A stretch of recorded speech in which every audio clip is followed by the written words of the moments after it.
We have with us a special guest today, Dr. Ergang.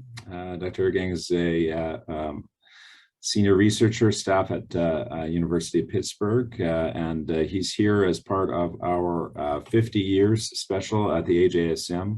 Dr. Ergang, congratulations. Your paper from 2001, entitled Development and Validation of the International Knee Documentation Committee Subjective Knee Form, is the most cited article of that year, 1,238 citations. So congratulations. Thank you, Dr. Wasserstein. I was actually surprised to learn of that when you emailed me. But it's a great honor to be able to talk to you about that study today. Great.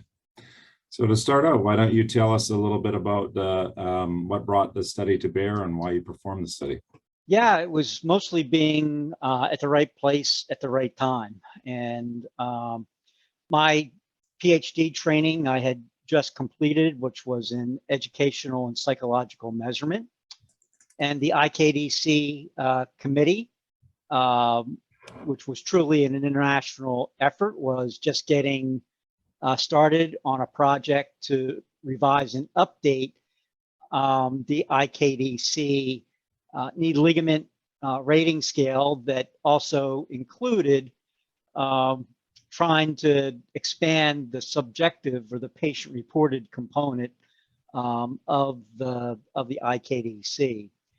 And Dr. Chris Harner mentioned that to me and had some questions about how they should proceed. And when I provided that information to him, and that was relayed to the IKDC committee, they asked me to help them with the process. So again, it's just being at the right place at the right time with having some knowledge of what needed to be done. Great. And what do you think the biggest impact has been on the field of sports medicine?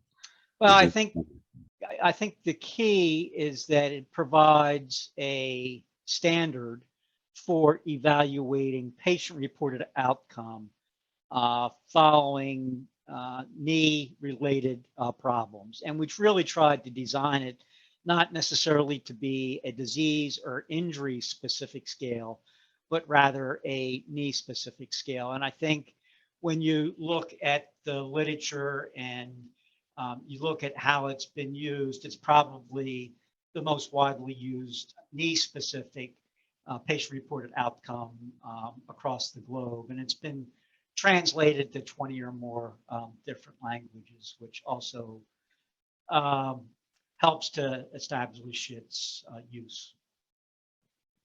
Absolutely, very well known.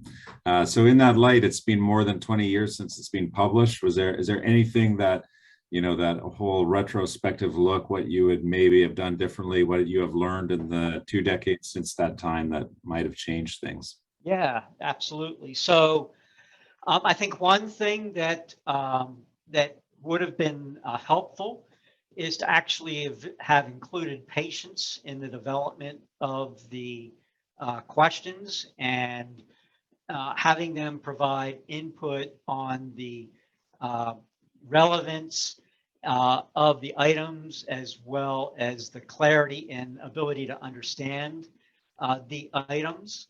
That is now a standard in developing patient-reported outcomes to get stakeholder input. Back then, that was really not discussed.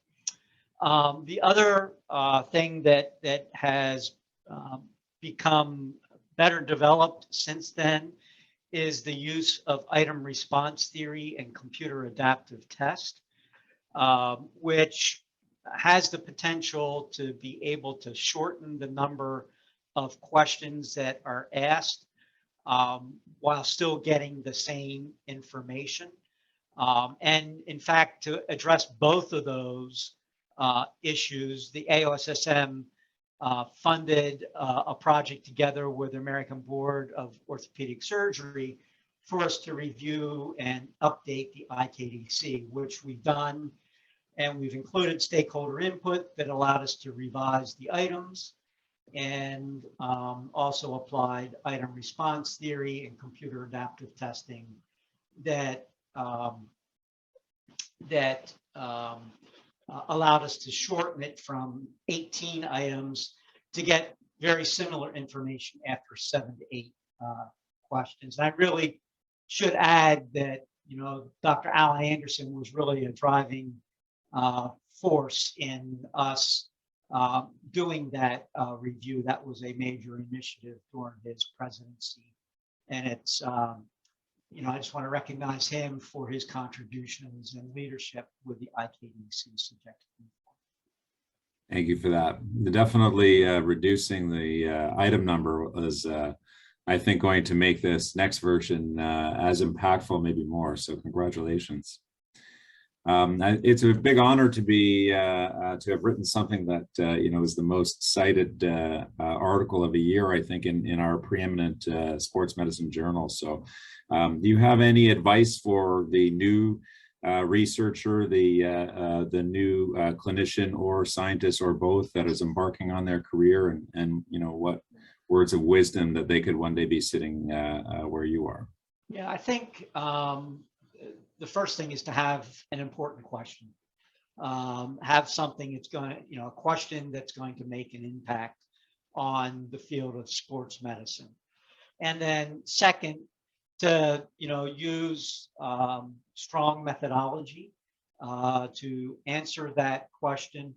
And today, there's not really, you know, it's really difficult for one individual to have all of the expertise that is necessary to answer that question using state-of-the-art methodology. So I think the concept of team science and collaborating with others is extremely important. And when you think about the individuals that were on that IKDC subjective knee form committee, it was truly an international effort with, you know, Raleigh Jacob and Karasaka and Philip Meret and Werner Mueller, all, you know, making important contributions to the project. Excellent. Well, congratulations. Thank you again, Dr. Ergang, and it's been a pleasure chatting with you.